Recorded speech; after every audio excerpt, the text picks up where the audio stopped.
What is up, guys? Bonjour, this is Julien, the Frenchman who makes French pronunciation videos here on YouTube. Yes, pronunciation videos, and we are looking at how to pronounce the name of those delicious cookies originally from France, or maybe it was from Italy. I believe they were first invented by the Italian chef of Queen Catherine De Medici in Italy then, but the name definitely sounds French and comes from French.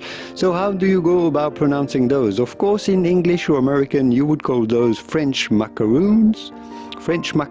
but the typical French pronunciation, if you want to sound a little more classy, a little more knowledgeable about your cuisine and your confectionery, your patisserie, you would have to say Macaron.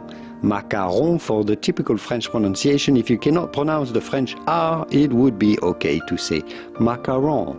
Macaron. Do not insist on the N too much at the end. Do not say Macaron, but rather Macaron. Or again in French, Macaron. Les délicieux macarons, the delicious macarons. Fantastic pastry. Here are many more French foods and cooking terms that you may want to check out next. I'll leave you to it, and I will see you soon in the wonderful world of French produce and French ingredients. Bye bye.